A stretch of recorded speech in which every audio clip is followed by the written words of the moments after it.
ಧರ್ಮಸ್ಥಳದಲ್ಲಿ ಶವ ಹೂತಿಟ್ಟ ಪ್ರಕರಣಕ್ಕೆ ಸಂಬಂಧಪಟ್ಟಂತೆ ನಾನಾ ಬೆಳವಣಿಗೆ ನಡೀತಾ ಇದೆ. ಇವತ್ತು ಮುಸುಕುದಾರಿ ಹೇಳಿದ ಕಡೆಯಲ್ಲೆಲ್ಲ ಅಗೆಯಲಾಯಿತು. ಆದರೆ ಸಿಕ್ಕಿದ್ದು ಮೂಳೆ ಅಲ್ಲ, ಬರೀ ಮಣ್ಣು.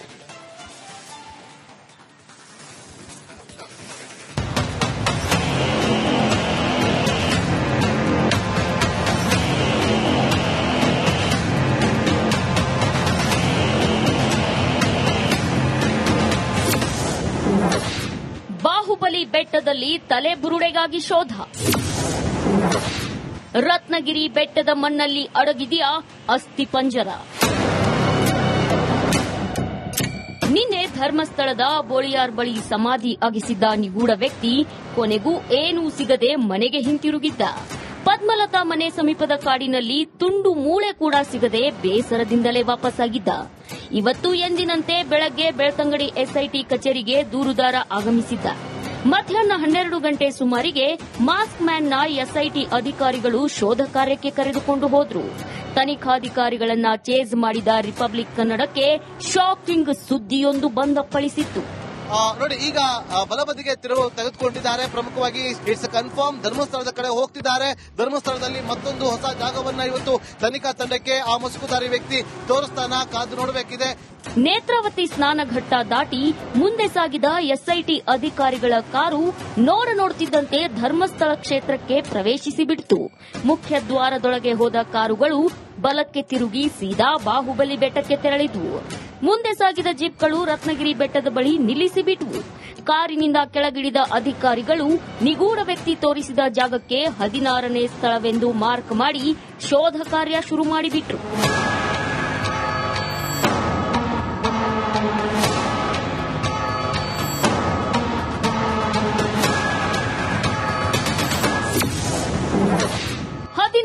ಪಾಯಿಂಟ್ನಲ್ಲೂ ಸಿಗಲಿಲ್ಲ ಅಸ್ಥಿಪಂಜರ. 10 ಅಡಿ ಆಳ ಬಗೆದರೂ ಸಿಗಲಿಲ್ಲ ಕಳೇಬರ. ಬಾಹುಬಲಿ ಬೆಟ್ಟದ 16ನೇ ಪಾಯಿಂಟ್ನಲ್ಲೂ ಎಸ್ಐಟಿ ಅಧಿಕಾರಿಗಳು ಹಿಟಾಚಿ ಮೂಲಕವೇ ಶೋಧ ಮಾಡಿದ್ರು. ಸುರಿಯೋ ಮಳೆಯಲ್ಲೂ ಸಮಾಧಿ ಬಗೆದ್ರು. ಆದರೆ ಅದೆಷ್ಟೇ ಅಗೆದರೂ ಕೂಡ ಒಂದೇ ಒಂದು ತುಂಡು ಮೂಳೆಯೂ ಸಿಗಲಿಲ್ಲ. ಅಸ್ಥಿಪಂಜರದ ನಿರೀಕ್ಷೆಯಲ್ಲಿದ್ದ ಎಸ್ಐಟಿ ಅಧಿಕಾರಿಗಳಿಗೆ ಸಿಕ್ಕಿದ್ದು ಬರೀ ಬಂಡೆಕಲ್ಲುಗಳು.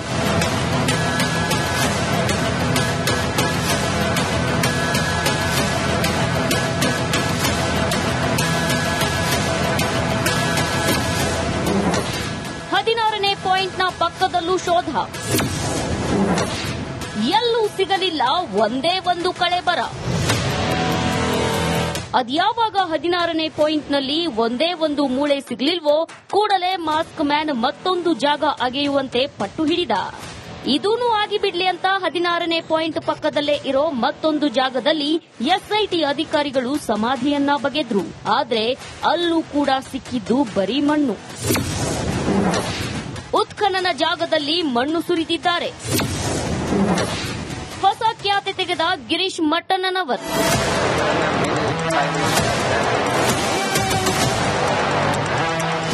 ಎಷ್ಟೇ ಹುಡುಕಿದ್ರೂ ಅಸ್ಥಿಪಂಜರ ಸಿಗದ ಕಾರಣಕ್ಕೋ ಏನೋ ಗೊತ್ತಿಲ್ಲ 16ನೇ ಪಾಯಿಂಟ್ನಲ್ಲಿ 15 ಅಡಿವರೆಗೂ ಮಣ್ಣು ಹಾಕಿದ್ದಾರೆ. ಇದೇ ಕಾರಣಕ್ಕೆ ಮೂಳೆ ಸಿಕ್ತಿಲ್ಲ ಅಂತ ಗಿರೀಶ್ ಮಟ್ಟಣ್ಣನವರ್ ಹೊಸ ಖ್ಯಾತೆ ತೆಗೆದಿದ್ದಾರೆ. ಆ ವ್ಯಕ್ತಿ ವಿಸಲ್ ಬ್ಲೋವರ್ ವಿ ಅನ್ನುವಂತ ವ್ಯಕ್ತಿ ಈ ಪಾಯಿಂಟ್ ಮಾಡಿದ್ದ, ಇಲ್ಲಿ ನಾನು ಹೂತ್ ಹಾಕಿದ್ದೇನೆ ಅಂತ ಹೇಳಿ ಆ ಜಾಗದಲ್ಲಿ ಸುಮಾರು 15 ಅಡಿಯವರೆಗೆ ವೇಸ್ಟ್ ಅನ್ನು ಹಾಕಿದ್ದಾರೆ, ಕನ್ಸ್ಟ್ರಕ್ಷನ್ ವೇಸ್ಟ್ ಅನ್ನು ಹಾಕಿದ್ದಾರೆ. ಅಲ್ಲಿ ಕನ್ಸ್ಟ್ರಕ್ಷನ್ ವೇಸ್ಟ್ ಅನ್ನ ಯಾರು ತಂದು ಹಾಕಿದ್ರು, ಯಾವ ಕಾಂಟ್ರಾಕ್ಟರ್ ಹಾಕಿದ್ದ, ಯಾವಾಗ ಹಾಕಿದ, ಯಾವ ಕಾರಣಕ್ಕೆ ಹಾಕಿದ, ಅನುಮತಿ ಕೊಟ್ಟಂತವ್ರು ಯಾರು, ಅದೆಲ್ಲವೂ ಕೂಡ ಕೂಲಂಕುಷವಾಗಿ ತನಿಖೆ ಆಗಬೇಕಾಗುತ್ತೆ. ಇಲ್ಲ ಅಂತ ಹೇಳಿದ್ರೆ ಏನಾಗುತ್ತೆ, 15 ಅಡಿ ಮಣ್ಣು ಹಾಕಿ ಅದರಲ್ಲಿ 8 ಅಡಿ ತೆಗೆದು ಏನು ಸಿಗಲಿಲ್ಲ ಅಂತಂದು ಹೇಳಿ ಅದೊಂದು ತಪ್ಪು ಸಂದೇಶ ಹೋಗ್ತಾ ಇದೆ. ಇದನ್ನೆಲ್ಲ ನೋಡ್ತಿದ್ರೆ ಇಲ್ಲಿ ನಿಜಕ್ಕೂ ಅಪರಾಧ ನಡೆದಿದ್ಯಾ ಅಥವಾ ಸುಮ್ಮನೆ ಬುರುಡೆ ಬಿಡ್ತಿದ್ದಾರಾ ಅಂತ ಜನಸಾಮಾನ್ಯರಿಗೆ ಅನುಮಾನ ಹುಟ್ಟೋದಂತೂ ಸತ್ಯ. Bureau report, republic Kannada.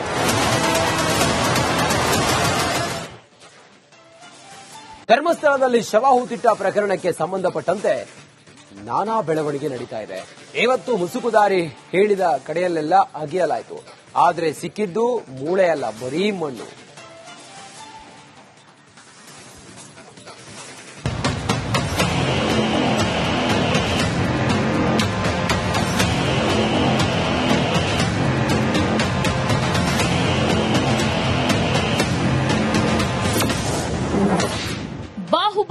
ಸ್ಥಳದಲ್ಲಿ ತಲೆ ಬುರುಡೆಗಾಗಿ ಶೋಧ.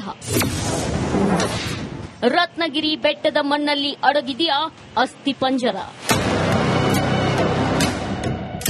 ನಿನ್ನೆ ಧರ್ಮಸ್ಥಳದ ಬೋಳಿಯಾರ್ ಬಳಿ ಸಮಾಧಿ ಅಗಿಸಿದ್ದ ನಿಗೂಢ ವ್ಯಕ್ತಿ ಕೊನೆಗೂ ಏನೂ ಸಿಗದೆ ಮನೆಗೆ ಹಿಂತಿರುಗಿದ್ದ. ಪದ್ಮಲತಾ ಮನೆ ಸಮೀಪದ ಕಾಡಿನಲ್ಲಿ ತುಂಡು ಮೂಳೆ ಕೂಡ ಸಿಗದೆ ಬೇಸರದಿಂದಲೇ ವಾಪಸ್ಸಾಗಿದ್ದ. ಇವತ್ತು ಎಂದಿನಂತೆ ಬೆಳಗ್ಗೆ ಬೆಳ್ತಂಗಡಿ ಎಸ್ಐಟಿ ಕಚೇರಿಗೆ ದೂರುದಾರ ಆಗಮಿಸಿದ್ದ. ಮಧ್ಯಾಹ್ನ 12 ಗಂಟೆ ಸುಮಾರಿಗೆ ಮಾಸ್ಕ್ ಮ್ಯಾನ್ನ ಎಸ್ಐಟಿ ಅಧಿಕಾರಿಗಳು ಶೋಧ ಕಾರ್ಯಕ್ಕೆ ಕರೆದುಕೊಂಡು ಹೋದ್ರು. ತನಿಖಾಧಿಕಾರಿಗಳನ್ನ ಚೇಸ್ ಮಾಡಿದ ರಿಪಬ್ಲಿಕ್ ಕನ್ನಡಕ್ಕೆ ಶಾಕಿಂಗ್ ಸುದ್ದಿಯೊಂದು ಬಂದಪ್ಪಳಿಸಿತ್ತು. ನೋಡಿ, ಈಗ ಬಲಬದಿಗೆ ತಿರುವು ತೆಗೆದುಕೊಂಡಿದ್ದಾರೆ. ಪ್ರಮುಖವಾಗಿ ಇಟ್ಸ್ ಕನ್ಫರ್ಮ್ ಧರ್ಮಸ್ಥಳದ ಕಡೆ ಹೋಗ್ತಿದ್ದಾರೆ. ಧರ್ಮಸ್ಥಳದಲ್ಲಿ ಮತ್ತೊಂದು ಹೊಸ ಜಾಗವನ್ನ ಇವತ್ತು ತನಿಖಾ ತಂಡಕ್ಕೆ ಆ ಮುಸುಕುಧಾರಿ ವ್ಯಕ್ತಿ ತೋರಿಸ್ತಾನ, ಕಾದು ನೋಡಬೇಕಿದೆ. ನೇತ್ರಾವತಿ ಸ್ನಾನಘಟ್ಟ ದಾಟಿ ಮುಂದೆ ಸಾಗಿದ ಎಸ್ಐಟಿ ಅಧಿಕಾರಿಗಳ ಕಾರು ನೋಡುತ್ತಿದ್ದಂತೆ ಧರ್ಮಸ್ಥಳ ಕ್ಷೇತ್ರಕ್ಕೆ ಪ್ರವೇಶಿಸಿಬಿಡ್ತು. ಮುಖ್ಯ ದ್ವಾರದೊಳಗೆ ಹೋದ ಕಾರುಗಳು ಬಲಕ್ಕೆ ತಿರುಗಿ ಸೀದಾ ಬಾಹುಬಲಿ ಬೆಟ್ಟಕ್ಕೆ ತೆರಳಿದ್ವು.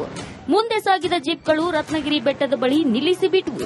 ಕಾರಿನಿಂದ ಕೆಳಗಿಳಿದ ಅಧಿಕಾರಿಗಳು ನಿಗೂಢ ವ್ಯಕ್ತಿ ತೋರಿಸಿದ ಜಾಗಕ್ಕೆ 16ನೇ ಸ್ಥಳವೆಂದು ಮಾರ್ಕ್ ಮಾಡಿ ಶೋಧ ಕಾರ್ಯ ಶುರು ಮಾಡಿಬಿಟ್ರು.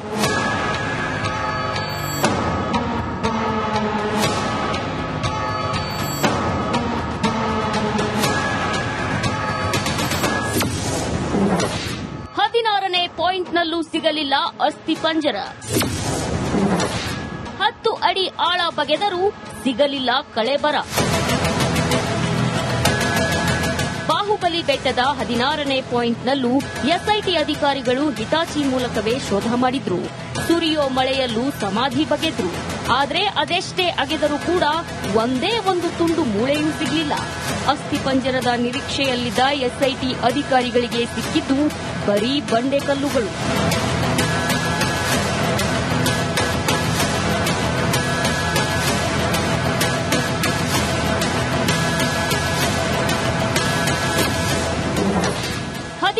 ಪಾಯಿಂಟ್ನ ಪಕ್ಕದಲ್ಲೂ ಶೋಧ.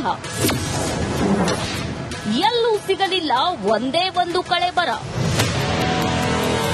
ಅದ್ಯಾವಾಗ 16ನೇ ಪಾಯಿಂಟ್ನಲ್ಲಿ ಒಂದೇ ಒಂದು ಮೂಳೆ ಸಿಗಲಿಲ್ವೋ ಕೂಡಲೇ ಮಾಸ್ಕ್ ಮ್ಯಾನ್ ಮತ್ತೊಂದು ಜಾಗ ಅಗೆಯುವಂತೆ ಪಟ್ಟು ಹಿಡಿದ. ಇದೂನು ಆಗಿಬಿಡ್ಲಿ ಅಂತ 16ನೇ ಪಾಯಿಂಟ್ ಪಕ್ಕದಲ್ಲೇ ಇರೋ ಮತ್ತೊಂದು ಜಾಗದಲ್ಲಿ ಎಸ್ಐಟಿ ಅಧಿಕಾರಿಗಳು ಸಮಾಧಿಯನ್ನ ಬಗೆದ್ರು. ಆದ್ರೆ ಅಲ್ಲೂ ಕೂಡ ಸಿಕ್ಕಿದ್ದು ಬರೀ ಮಣ್ಣು. ಉತ್ಖನನ ಜಾಗದಲ್ಲಿ ಮಣ್ಣು ಸುರಿದಿದ್ದಾರೆ. ಹೊಸ ಖ್ಯಾತಿ ತೆಗೆದ ಗಿರೀಶ್ ಮಟ್ಟಣ್ಣನವರ್.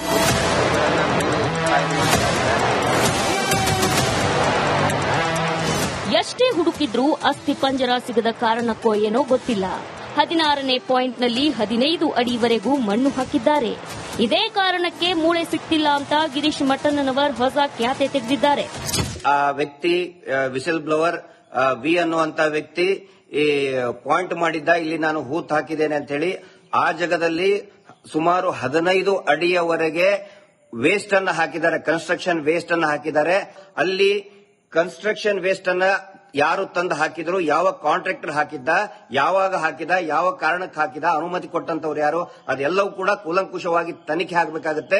ಇಲ್ಲ ಅಂತ ಹೇಳಿದ್ರೆ ಏನಾಗುತ್ತೆ, 15 ಅಡಿ ಮಣ್ಣು ಹಾಕಿ ಅದರಲ್ಲಿ 8 ಅಡಿ ತೆಗೆದು ಏನು ಸಿಗಲಿಲ್ಲ ಅಂತಂದು ಹೇಳಿ ಅದೊಂದು ತಪ್ಪು ಸಂದೇಶ ಹೋಗ್ತಾ ಇದೆ. ಇದನ್ನೆಲ್ಲ ನೋಡ್ತಿದ್ರೆ ಇಲ್ಲಿ ನಿಜಕ್ಕೂ ಅಪರಾಧ ನಡೆದಿದ್ಯಾ ಅಥವಾ ಸುಮ್ಮನೆ ಬುರುಡೆ ಬಿಡ್ತಿದ್ದಾರಾ ಅಂತ ಜನಸಾಮಾನ್ಯರಿಗೆ ಅನುಮಾನ ಹುಟ್ಟೋದಂತೂ ಸತ್ಯ. Bureau report, republic Kannada.